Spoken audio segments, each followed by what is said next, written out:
আচ্ছা, আমরা সকলেই তো চাই যে আমরা যে ভারতবর্ষে বাস করছি এই ভারতবর্ষ সুন্দর হোক, সারা বিশ্বে ভারতবর্ষের নাম ছড়িয়ে পড়ুক এবং ভারতবর্ষের প্রত্যেকেই ভালো থাকুক, ভারতবর্ষের প্রত্যেকটা রাজ্য ভালো হোক, প্রত্যেকটা রাজ্যের মানুষ ভালো হোক, সভ্য হোক, শিক্ষিত হোক, দেশের উন্নতি হোক, রাজ্যের উন্নতি হোক। কিন্তু এই যে উন্নতি আমরা চাইছি, এই উন্নতি কারা করবে? এই উন্নতি করার জন্য কাদেরকে তৈরি করতে হবে?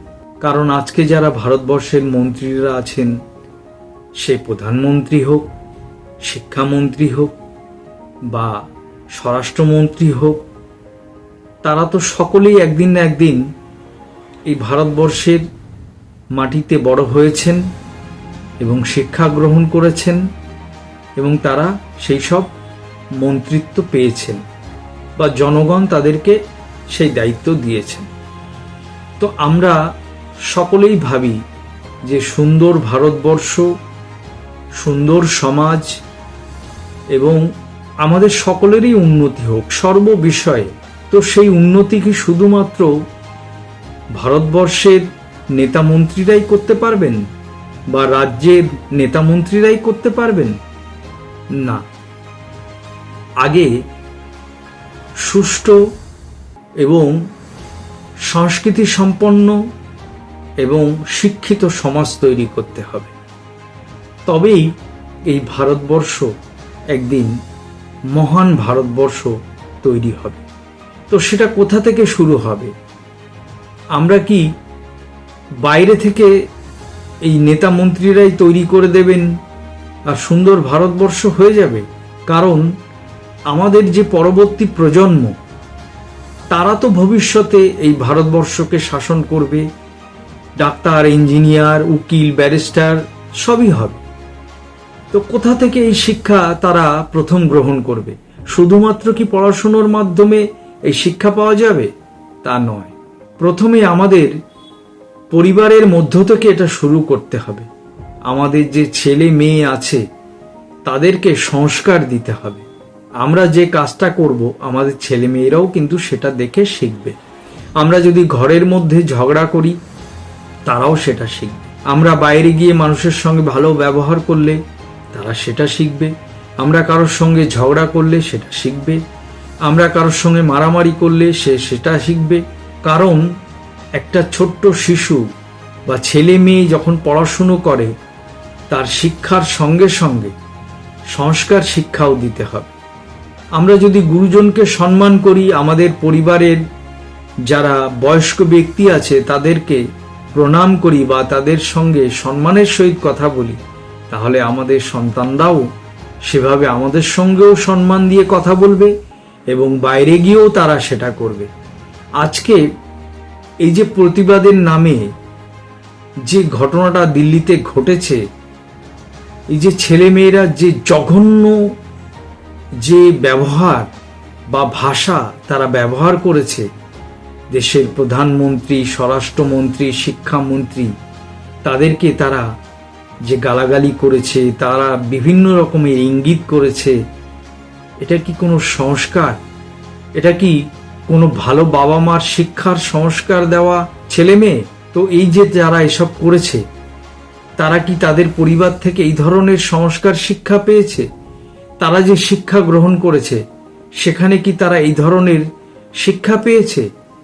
তারা একবারও কি ভেবেছে যে তারা যে এই সমস্ত গালাগালি, এই ধরনের আচরণ করেছে, সারা পৃথিবীর মানুষ সেটা দেখেছে এবং তাদের বাবা মাকেই দায়ী করেছে? কারণ একজন সন্তান যখন অন্যায় করে সবার প্রথমে কিন্তু মানুষ তার বাবা মার দিকেই আঙুল তোলে। তাই সমাজকে শুধরাতে হলে, সমাজকে উন্নতির শিখরে নিতে হলে, ভালো সমাজ তৈরি করতে হলে আমাদেরও দায়িত্ব আছে প্রত্যেকের। আমাদের যারা সন্তান আছে তাদের যেমন আমরা, তো আমাদের প্রত্যেক বাবা মার উচিত প্রত্যেক সন্তানকে পড়াশুনোর সঙ্গে সঙ্গে সংস্কার শিক্ষা দেওয়া। কারণ এই সংস্কার শিক্ষা আর পড়াশুনো শিক্ষা সঠিক হলে এই বাচ্চাই একদিন ভবিষ্যতে ভারতবর্ষের প্রধানমন্ত্রী হবে, ভারতবর্ষের রাষ্ট্রপতি হবে, ভারতবর্ষের গৃহমন্ত্রী হবে, ভারতবর্ষের বিজ্ঞানী হবে। তো এই বাচ্চারাই তো একদিন এই ভারতবর্ষের দায়িত্ব নেবে এবং তারাই এই ভারতবর্ষকে পরিচালনা করবে। তা আমরা যদি পড়াশুনোর সঙ্গে সঙ্গে সংস্কার শিক্ষা না দিই, তাদেরকে তৈরি না করি, তাহলে সমাজ কি করে তৈরি হবে? তো দেখছেন তো আজকাল কিভাবে সমাজকে উচ্ছন্নে নিয়ে যাচ্ছে, এবং তার জন্য কি শুধু বাবা মা দায়ী? তা নয়। বহু বাবা মা চেষ্টা করেন তার সন্তানকে সুশিক্ষা দেওয়ার, কিন্তু সমাজের মধ্যে এমন কিছু মানুষ আছে যারা এই সমস্ত ছাত্রছাত্রীদের ভেতরে এই ধরনের নোংরা বীজ বপন করছে, সমাজকে ধ্বংস করার চেষ্টা করছে। তো সমাজের মধ্যে এরকম বহু মানুষ আছে যারা ছাত্রছাত্রীদেরকে বিভিন্ন বিপথে পরিচালনা করছে, তাদেরকে ধ্বংস করার চেষ্টা করছে এবং শান্ত ভারতবর্ষকে অশান্ত করার চেষ্টা করছে।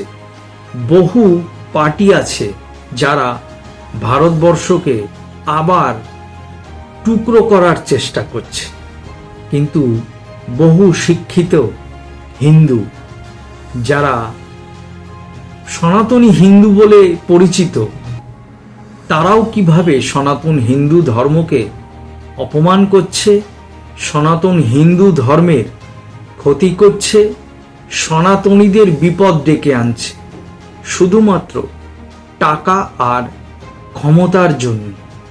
তো প্রত্যেক সনাতনী ভাই বোন, দাদা দিদি, দাদাদেরকে অনুরোধ করব, প্রত্যেক বাচ্চাদের পড়াশুনোর সঙ্গে সঙ্গে সংস্কার শিক্ষা দিন এবং সনাতন ধর্মকে রক্ষা করার জন্য এগিয়ে আসুন।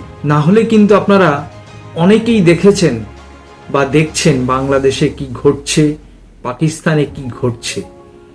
আমরা কেউই বাঁচতে পারবো না, আমরা প্রত্যেকেই কিন্তু এর শিকার হব এবং আমাদের ভবিষ্যৎ প্রজন্ম কিন্তু সুস্থভাবে জীবনযাপন করতে পারবে না, তাদের জীবন কিন্তু দুর্বিষহ হয়ে উঠবে।